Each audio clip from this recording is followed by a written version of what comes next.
مسجد اقصی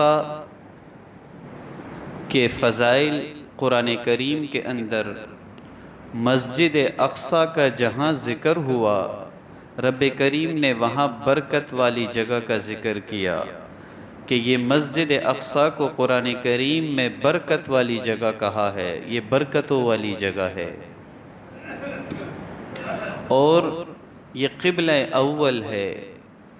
نبی علیہ السلام نے 16 یا 17 مہینے تک مسجد اقصی کی طرف رخ کر کے نماز پڑھی۔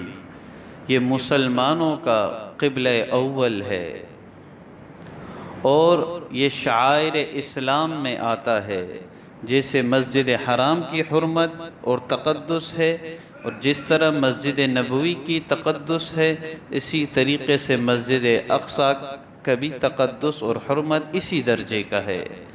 یہ مسلمانوں کا، اہل ایمان کا قبلہ اول ہے۔ حضرت ابو ذر رضی اللہ تعالی عنہ سے روایت ہے، فرماتے ہیں کہ میں نے رسول اللہ صلی اللہ علیہ وسلم سے سوال کیا، ای مسجد وضع فی الارض الاول، کہ اس زمین کے اندر سب سے پہلے تعمیر ہونے والی مسجد کون سی ہے؟ نبی علیہ السلام نے ارشاد فرمایا، المسجد الحرام، کہ سب سے پہلے روئے زمین پر تعمیر کی جانے والی مسجد وہ مسجد حرام ہے۔ پھر میں نے سوال کیا، ثم ایون، کہ پھر اس کے بعد کون سی مسجد تعمیر ہوئی؟ نبی علیہ السلام نے فرمایا، المسجد الاقصی، کہ روئے زمین پر دوسرے نمبر پر تعمیر ہونے والی مسجد وہ مسجد اقصی ہے۔ پھر میں نے سوال کیا کہ ان دونوں کے تعمیر کے درمیان کتنا عرصہ ہے؟ تو نبی علیہ السلام نے فرمایا 40 سال کا عرصہ ہے۔ یعنی سب سے پہلے روئے زمین پر جو مسجد تعمیر ہوئی مسجد حرام یعنی بیت اللہ کی تعمیر ہوئی، پھر اس کے بعد روئے زمین پر جو تعمیر ہوئی مسجد اقصی کی تعمیر ہوئی۔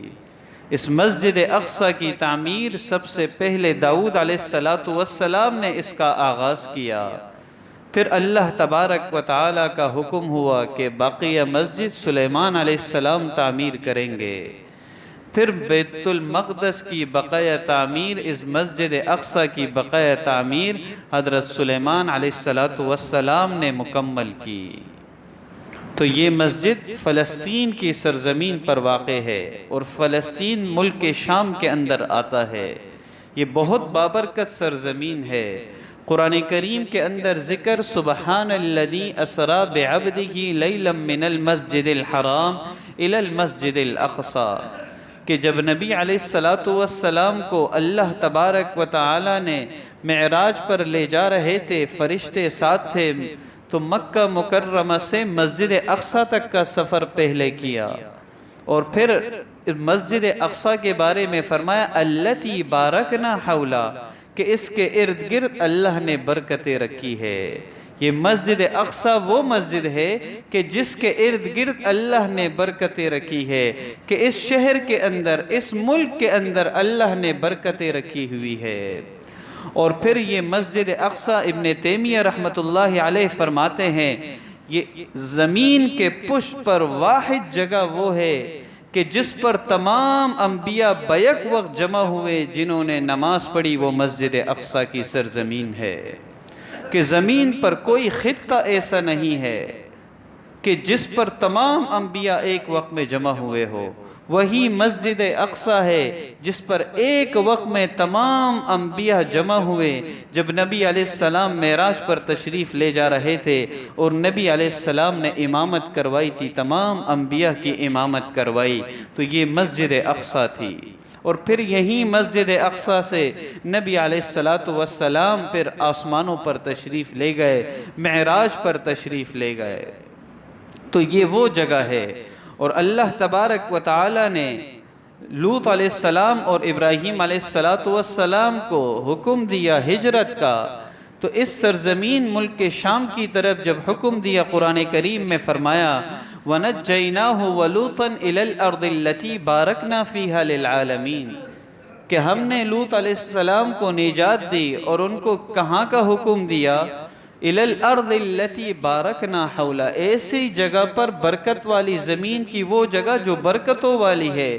مفسرین کرام فرماتے ہیں اس سے مراد ملک شام ہے، کہ ملک شام کی طرف ہجرت کا حکم دیا تھا۔ تو یہ بہت برکت والی زمین ہے، اور نبی علیہ السلام کا فرمان بھی ہے کہ ایسے ایسے قرب قیامت کے قریب فتنے آئیں گے، اس میں اہل ایمان والے تم اہل شام کو پکڑ لینا، اہل شام کو لازم پکڑنا، کہ یہ انبیاء کی سرزمین ہے، یہ برکتوں والی سرزمین ہے۔ اور حدیث شریف کے اندر آتا ہے کہ انسان کہیں اگر سفر کرتا ہے تو 3 مقامات کی طرف نبی علیہ السلام نے سفر کی اجازت دی ہے، کہ وہاں پر انسان 3 مقامات کی طرف سفر کرنا باعث اجر و ثواب ہے۔ ایک مسجد حرام کی طرف، دوسرا مسجد نبوی کی طرف، تیسرا سفر مسجد اقصی کی طرف۔ اور مسجد حرام میں ایک نماز 1,00,000 نمازوں کے برابر ثواب ملتا ہے، اور مدینے میں ایک نماز کا ثواب 50,000 کے برابر ملتا ہے۔ مسجد اقصی میں ایک نماز کا ثواب 25,000 کے برابر ملتا ہے۔ ہم ایک نماز اس مسجد میں پڑھے، ایک نماز کا ثواب، مسجد اقصی میں نماز پڑھے 25,000 نمازوں کا ثواب۔ تو یہ مسجد اقصی مسلمانوں کا قبلہ اول ہے۔